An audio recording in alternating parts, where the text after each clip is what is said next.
Assalamualaikum and good morning students. Let's begin with our maths class. On page number 112, exercise 6.9, question number 2, find the solution set by using the method of elimination by substitution. So अब हम लोग second method पढ़ेंगे to solve simultaneous equations. So I will solve these three parts and these three are your homework. Let's begin.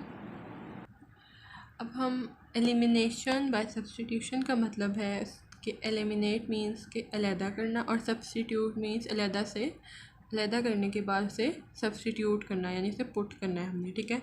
सो सबसे पहले देखते हैं कि हमने एलिमिनेशन का क्या मतलब है, ठीक है। सबसे पहले हमने एलिमिनेशन करनी है, एलिमिनेट करेंगे। अब हम लोग इन दो इक्वेशंस को देखो, यहाँ पे देखो सेकेंड इक्वेशन में x जो है इसके साथ कोई कोफिशिएंट नहीं है, ठीक है। तो हम लोग क्या करेंगे, x जो है इसको इधर रहने दें। अगर फ्रॉम इक्वेशन 2 देखो x को इधर रहने दें, 2y को दूसरी तरफ ले दें तो हमारे पास इक्वेशन बनेगी x इक्वल्स टू 3 + 2y, ठीक है। तो ये x की एक वैल्यू आ गई हमारे पास सेकेंड इक्वेशन से। अगर हम इस वैल्यू को, इसका मतलब है कि ये हमने एलिमिनेट कर दिया x को, ठीक है। 3 + 2y पुट कर दिया, ठीक है।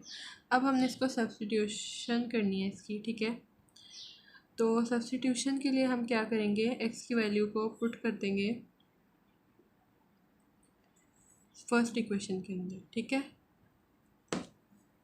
सो अब जो हमारे पास x की वैल्यू आई थी x + 3 x equals to 3 + 2y वो हमने पुट कर दी इक्वेशन नंबर 1 के अंदर जहाँ x की वैल्यू थी, ठीक है। यानी ये जो x है x इक्वल्स टू 3 + 2y वो पुट कर देना है हमने इक्वेशन नंबर 1 के अंदर जहाँ पे x था उसकी जगह पे, ठीक है। ये काम हमने किया यहाँ पे, ठीक है। और +2y एज इट इज़ रहा हमारे पास, +2y equals to 5 as it is आ गया, ठीक है।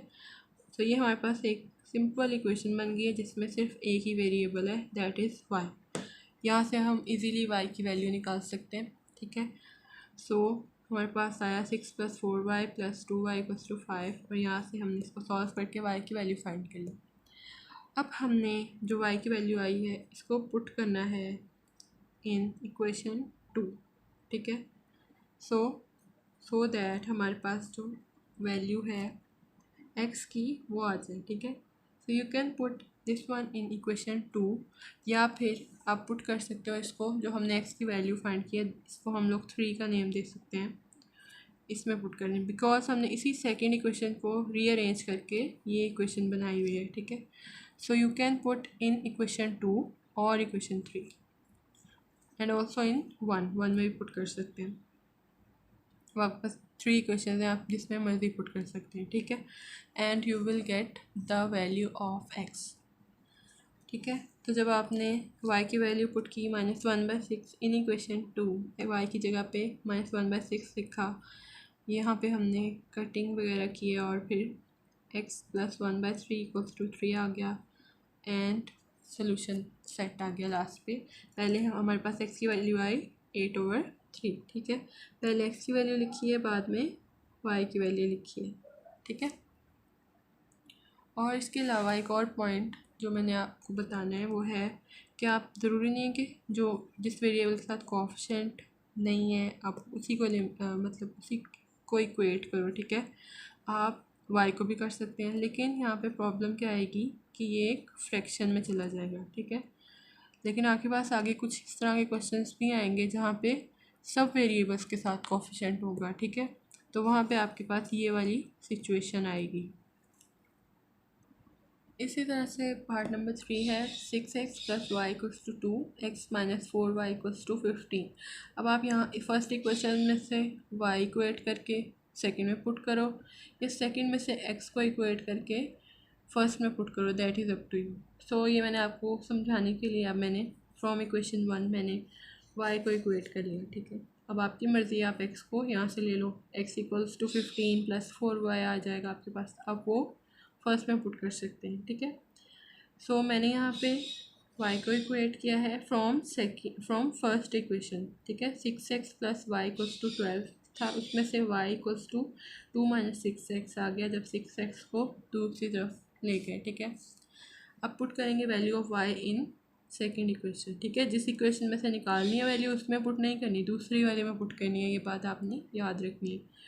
So put the value of y in second equation, यानी 2 लिखा मैंने, इन रोमन नंबर्स का ये मतलब है कि ये वाली इक्वेशन में हमने पुट करना है, ठीक है।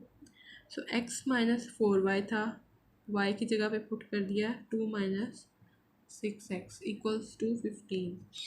इसको सॉल्व किया पूरी इक्वेशन को, ये लीनियर इक्वेशन बन गई है हमारे पास।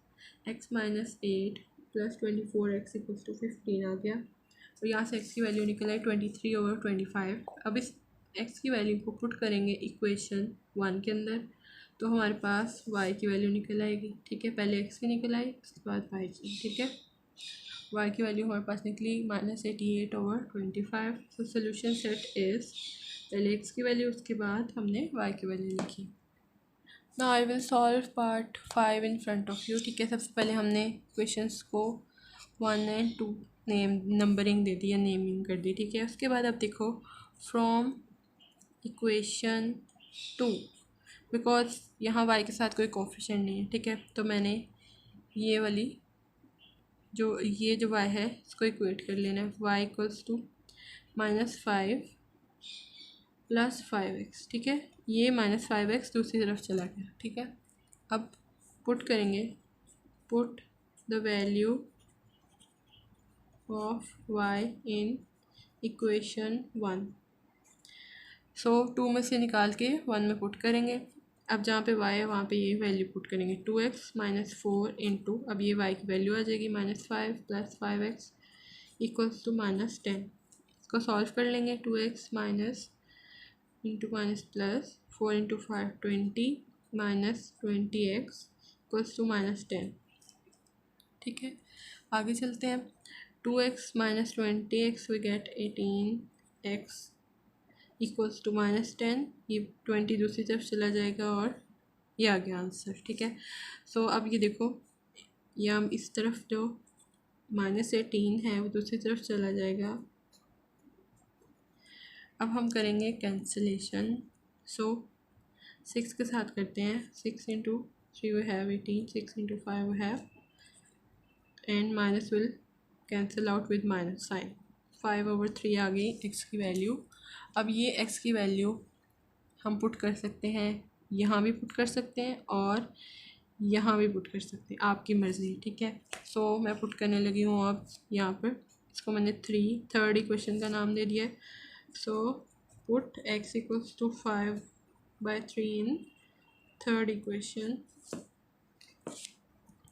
सो जब मैंने पुट करना है इसको y equals to -5 plus 5x में, x की जगह पे ये 5/3 आएगा, -5 plus 5 into 5/3 we get -5 plus 25/3, and last पे देखो क्या आएगा हमारे पास, 3 into 5 15 plus 25, and answer is 10/3। So solution set क्या निकला हमारे पास, पहले x की वैल्यू हमेशा लिखनी है। सो x हमारे पास था 5/3 और y की वैल्यू निकली है 10/3। This is the solution set.